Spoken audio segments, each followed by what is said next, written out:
A lot of times when we're camping, it would be nice to have filtered water on demand. So what I'm going to do is install an Aquatic Life two-stage water filtration system. I've actually already installed the sink piece here, and now we're going to look at doing the plumbing underneath and tying into the water line. So this is the sleeve that the package comes in. You can see where it's got the nice chrome faucet here, and then it's got a couple of large size cartridges. We looked at this as something being a lot more economical than using, say, a Brita pitcher, and we're not going to be needing to fill it all the time. Once inside the box, what we find is a mounting bracket here with a couple of these heads that tilt up, and then that's where the cartridges will actually just twist right into these.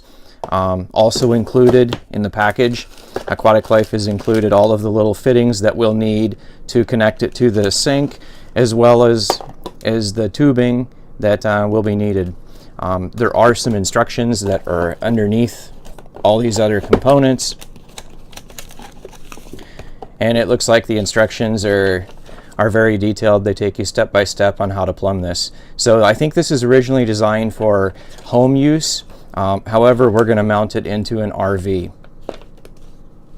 So we've already followed the instructions, and we used the pre-existing hole that was already in the countertop to install the faucet. So you can see the chrome faucet, it pivots, and then if you press down, this will be to turn it on, or you can actually flip it up and leave the water constantly running.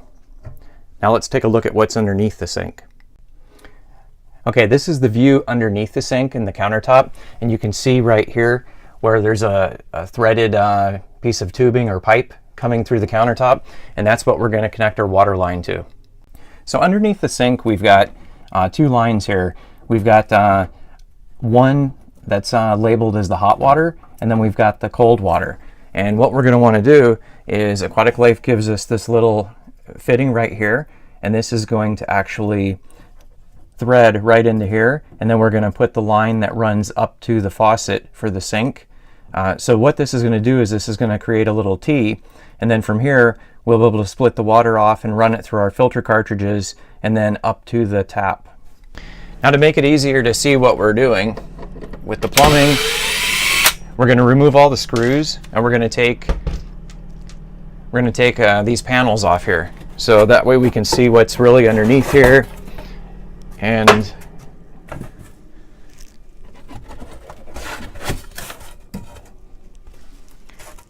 so when we go to mount our heads, we're going to want to mount it onto a really durable surface like this this brace board here that's like 3/4 inch thick.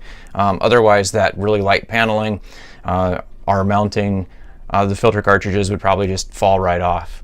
And this also makes it easier for us to see the plumbing and work on things with connecting, because we can see how much slack we've got in the line. Now I've installed the T, and I cut a piece of the yellow tubing and installed this valve that's included with the filter unit. This will allow me to turn the water on and off to the filter cartridges, as well as, for now, turn it off, and I can turn my water pump back on and make sure I don't have any leaks here where I installed the T. I've also reinstalled the paneling and mounted the metal bracket with the two pivoting heads onto the thicker board that's behind the paneling. So at this point I need to connect the blue line, which is it's for the filtered water, and I want to connect it up to the faucet, to the stub that's coming out from underneath the countertop. It's a compression fitting, so you're going to want to put these on in order.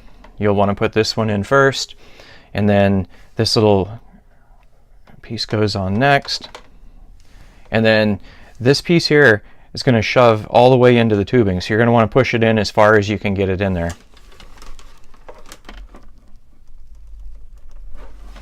All right. And then what we're going to do is we're going to put this up underneath the counter and thread this onto that piece of pipe that's sticking down from the faucet. So now we've got the blue line run up here to the faucet, and we've got it inserted into where it comes out of the carbon filter. So the last thing we need to do is install the cartridges. So you just remove the cap, pivot the head up, and then it just twists into place. So The nice thing about these caps and the rubber gaskets is if you're going to be storing your RV for a while and not using it, say for maybe more than a few weeks, you can just take the cartridge out, cap it, and put the whole cartridge in your refrigerator.